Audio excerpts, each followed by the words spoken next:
Pawnshop workers, what is the dumbest thing a customer has brought in thinking they were gonna strike it rich? A thief stole our heavy-duty snowblower out of the garage in early July during a heat wave and took it to a local pawnshop hoping to fetch a big price for it. After the police called to say they had located it, the pawnshop owner said the guy just couldn't understand why there wouldn't be a hot market for an expensive snowblower year-round. A kid from my school had a letter signed by Abraham Lincoln. He brought it to show and tell one day, and we were all super impressed. In grade 12, he stole it from his dad and went to pawn it.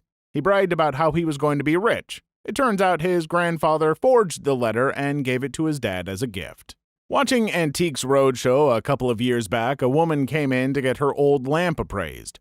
The show's appraiser took the lamp, said something along the lines of, "Wow, priceless Ming vase." He then proceeded to remove the whole lamp section from the base, threw it away, and said, "Unfortunately, somebody decided to make it a lamp and drill a hole in the bottom, rendering the priceless Ming vase worthless." I've never seen anybody go from okay to just hit the lottery to somebody just flushed my lottery ticket down the toilet in such a short space of time. There are two reasons to watch Antiques Roadshow: to see the items that turn out to be shockingly valuable, and for the pure schadenfreude of seeing people think they've got a treasure, only to find out they've been carefully hanging on to what is essentially garbage. Now is my time to shine. I am a store manager at one of the busiest pawn shops in Northern California, and because of that, I have the high volume of customers that most don't, so that means lots of stories. 1. A guy brought in a stone-painted green claiming it was ancient gold and that after eons it had developed a patina. I tried to explain to him that all gold is ancient gold made in something as intense as dead stars colliding, but he insisted it was gold. After about 30 minutes of discussing, he forced me to test it, and when I showed him it wasn't gold, he told me he spent $4,000 buying it off some guy. 2. A guy brought in a bag of used syringes and wanted to trade it for a TV. I did not oblige. 3. A guy brought in a piece of safety glass from a windshield and claimed it was a diamond, even when I assured him it wasn't. 4. Someone brought in a clump of bent and slightly melted forks and spoons claiming it was a meteorite fallen from the ISS trash dump shot into space. 5. Someone brought in a costume cape claiming it was the real invisibility cloak from Harry Potter. Without further questioning, he didn't think it was a prop from the movie, but the actual magical cape. 6. As a watch guy, this is my favorite. Someone brought in a Rolex watch claiming their father gave it to them. When I showed her that it actually said Rollflex and Skiss Made, she claimed that those were misprints and meant it was worth more because of it.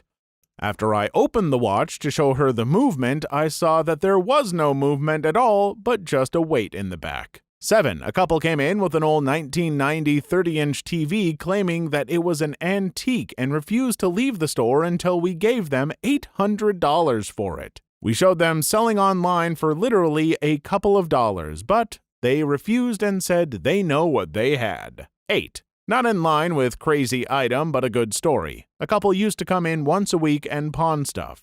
Well, apparently one day the wife decided she was done with him as a husband, snuck up behind him in the store, sprayed him in the face with pepper spray, stole his car keys and his wallet, ran out of the store, and stole his car. 9. Someone came in with an obviously recently used dialysis machine, still had blood sprayed on it like they ripped it away while it was in use, I don't know, and tried to sell it for thousands of dollars. We passed.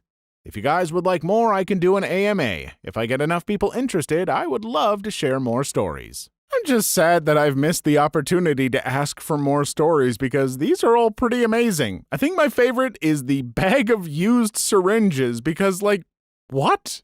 Had a guy try to get $100 for 2 wheat pennies and 2 buffalo nickels, 4-legged. About 5 years ago, I had a guy call the store and ask if we took GPSs. I told him we did. Then he asked the address to the store. I told him. Then he asked me how to get there. One time this guy brought in a chair he said Lincoln sat in. I called my Lincoln chair guy and he said it was fake. No, seriously, it's definitely real. You can almost still smell the presidential farts this thing has collected. There was a buy and sell by my house that would give you $5 for any game and sell every game for $10. I used to go in and check prices on all games, and if I would make more than $10 from GameStop, I would buy the game, go to GameStop, and sell it, and then buy all the crappy games GameStop had that were less than $5, and take it back to the buy and sell to make more money. I was a heroin addict at the time, so that was my job when I wasn't working at the restaurant. From sketchy to downright depressing in just a few sentences. Hope things are looking better for you these days. Comic book shop employee. Every single seller has a totally mint collection and a first appearance of Superman or Batman. There have been literally hundreds of Batman/Superman #1s printed over the years. Every time they reboot a series, it starts at issue #1. The people who thought we were trying to rip them off and that their books were priceless just did my head in. I didn't work at a pawn shop, but a secondhand movie, music, video game, comic, toy store in Kentucky called Vintage Stock Games. Everyone knows this one. People would buy a game at GameStop and come in a couple of weeks later and expect us to give them $40 cash or $55 in trade-in for a $60 that tanked. Or people would try and sell us a 5-year-old Madden game and be insulted at the 25-cent trade-in we offered for a game we knew was going to sit on our shelf. My favorite was the woman who bought in 10 copies of Final Fantasy VII Greatest Hits and thought we would pay $100 for each one. Sure, if you brought in Suikoden 2 or Lunar, we might offer you a nice chunk of change, but if it got a Greatest Hits release, not so much. Comics and toys. Every father regretted not keeping his Action Comics 1, and every mother lamented not having the original Barbie. But in the late 80s and 90s, they started mass-producing that crap. 15-year-old comics and toys have almost no value. Death of Superman and your 100 Beanie Babies are not worth our time. Sports paraphernalia. Unless you can prove Joe Montana signed that football or George Brett signed that card, we can't take it, at least for what you are asking. The Brett Favre rookie card is neat, but why did you use it as a coaster for your coffee mug? A signed hockey stick? Get the F out. This is Kansas City. We don't know what a hockey stick looks like. Movies and music. In the early to mid-aughts, when Netflix mailed you movies and Steam didn't exist, all media was physical, or downloaded off Kazaa. That didn't mean we would give you $5 for every DVD and $3 for every CD. Nobody wants to buy Yanni's Greatest Hits, and we already have 16 copies of Spider-Man 2. Garage sale moms would come in with trash bags full of random crap and expect to make a living off of it. We would sort through so much crap over the summer because a bored stay-at-home mom thought giving the grandma down the block a check for $20 for every DVD at her sale would net her hundreds of dollars. The big secret that shouldn't be a secret is that secondhand stores are still in it to make a profit. If the Beckett Guide says your card is worth $30, we are not going to give you $30. If we can sell your crappy scratched Korn CD for $5, we are going to give you $1.50 cash, a $3 trade-in if we are feeling very, very generous. That Star Wars figure might be worth $500 and you only want $300, but if it's going to sit in the display case for a decade, we won't buy it. We want to make money, and if there is no demand, we will lowball you enough that hopefully you leave. Since I left, I heard they went to a standard buy/trade value, but when I worked there, it was up to the manager, and the manager at the time kind of let the people who knew about the product determine the price. Yes, I massively undercut the obvious meth head woman who somehow found a copy of Risk for the PS1. Yes, I would buy a bulk bag of Magic cards because I knew that if we started to price them, they would discover the few ones that are actually worth selling. But 95% of the time, people that bead about what we were offering sold us crap that's still sitting in a clearance bin. You know, this person might say that nobody wants a copy of Yanni's Greatest Hits, but let me tell you right now, I want that copy of Yanni's Greatest Hits, and I'm willing to pay top dollar for it. I bet you feel like a fool now. Worked at a traditional game store. Had plenty of sketchy white trash people coming in with their kids' old Yu-Gi-Oh! And Magic cards thinking they're extremely valuable. Usually it was just a mismatched starter set from the early 2000s or the like. I'm not sure what started the idea that old trading cards were going to be ridiculously valuable, but no, I won't give you meth money for your dark magician. The level of disappointment and oftentimes outright anger on their part was difficult to deal with. I began just telling trashy-looking people who weren't store regulars that we didn't purchase cards. Did once have a guy bring in a collection that had a gnarly-looking Black Lotus. Gave him a good deal for it. Time to show a little geek cred. For anyone who isn't in the know, the original print of the Black Lotus card from Magic the Gathering is like super rare, and I believe one in mint condition sold at an auction for, I crap you not, like $500,000. So even one in bad condition would be worth something. Please like and subscribe if you've made it this far. I hope you'll enjoy the rest of the video and have a wonderful day. Not a pawn shop worker, but this is still kind of a cool story, or at least I think. Either way, both the shop owner and I were happy with the events that went down. I used to frequent yard sales, buy vintage items, and then take them to the antique shop and make a little money on the side. One day I found this little glass figurine at a yard sale for 25 cents. When I flipped the item over and saw the red Occupied Japan logo, I got extremely excited and bought it on the spot. I took it over to the shop and sold it for $45. The shop owner wouldn't go any higher, but hey, I made $44.75 of a quick purchase, so I wasn't too worried. The figure was actually worth about $125. Either way, I made money, and that figure is still sitting in his shop for sale at $125. Not a pawn shop, but GameStop. Dude rolled in with hundreds of bootleg games and a bunch of modded consoles. He couldn't fathom why I wouldn't take them.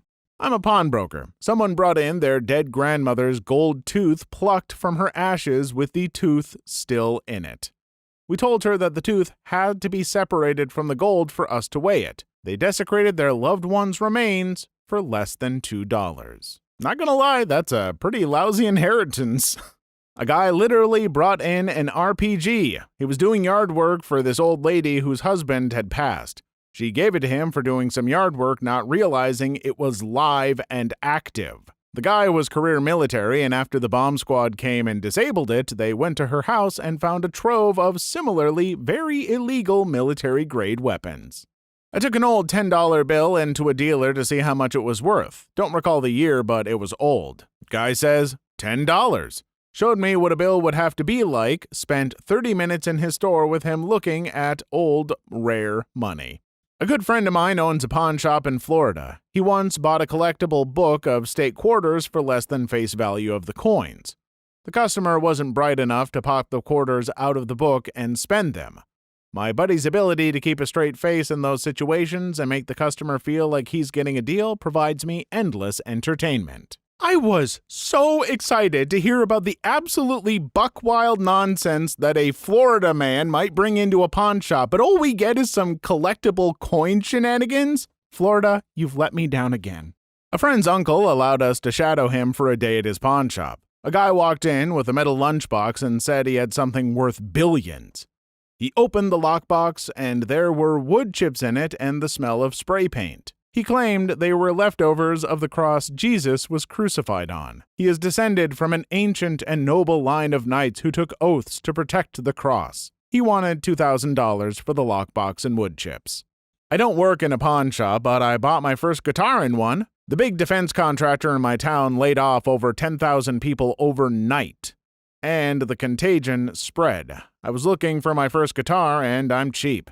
After checking the music stores, I hit up the pawn shops near work.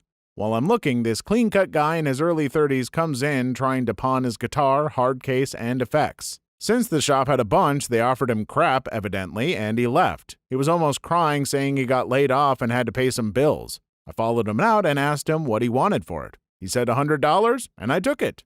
I also gave him my phone number and said he could buy it back when he got back on his feet. I never heard from him. I'm looking at it now, unplayed for months. I hope everything worked out for him. I worked in a jewelry store during the peak of the everybody buys gold and diamonds phase. A group of kids come in with a ring they found in the parking lot. It's an obvious cubic zirconia, which I tell the ringleader, as soon as he hands it to me.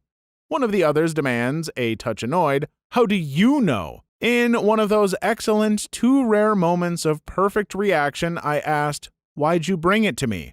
"Because you're a jeweler." Oh. As a worker in the ghetto, I get grills and gold teeth almost daily, straight from the mouth, and then they get mad when I can't accept it and throw a fit. Every employee wears panic buttons to call the cops immediately if something happens as well. I may be late to this, but I worked at a pawn shop for about 6 years. I once had a customer walk up to the counter and slide a gold coin to me and say, "I think this is gold, man." This particular customer reeked of bile and looked like he was high on everything possible. I looked at the coin and slid it back to him and replied, "I think it's a Chuck E. Cheese token. I can tell by the mouse on it." He just said, "Oh," and walked away. That was when I noticed he had crapped his pants to the point it was almost all the way down his pant leg. And here we have a piece of the extremely rare treasure of the notorious pirate Charles Entertainment cheese. Truly a priceless find. What's that? No, I don't smell anything. I worked in a pawn shop for around 7 years or so. We had people trying to pawn fake jewelry all the time. The best part was when they didn't know it was fake. So many women left yelling about, "That cheap son of a bee." I can't even remember half the stupid crap we turned away. There was one thing that we didn't turn away, and we should have, though. And I love this story. One of the other employees took in what he described as a 24-karat gold baby bracelet. It was a C-ring. A golden C-ring. This employee was a bit of a know-it-all, and he liked to rub other people's mistakes in their faces. He eventually went on to become manager and then district manager, and you can bet your butt I made sure that every employee under him knew about the baby bracelet. He never lived that down. Had a guy try selling me a gun. Before I could even nope him out of there, shop is in New Jersey, we do not buy guns. He began to point the gun around with people all over the store, pulling the trigger. That guy was a special kind of guy. Fortunately, the gun wasn't loaded, but still. I don't work at the pawn shop, but my friend does. People bring in dumb crap all the time to get a few dollars for dope. It starts from a candies box stolen from a shop next to the pawn shop to plungers, rubber ducks, electronics, real and fake jewelry they thought was real, and ending on cars. I just have to say, I've only tried to sell something to a pawn shop once, some kind of CB radio setup and related components, and they offered me $20. When I told them that wasn't enough, they laughed at me and said I wouldn't get a better offer anywhere else. I ended up selling it on Craigslist for $300. Please leave your story in the comments. I would love to make a video on them in the future. Also, don't forget to like and subscribe.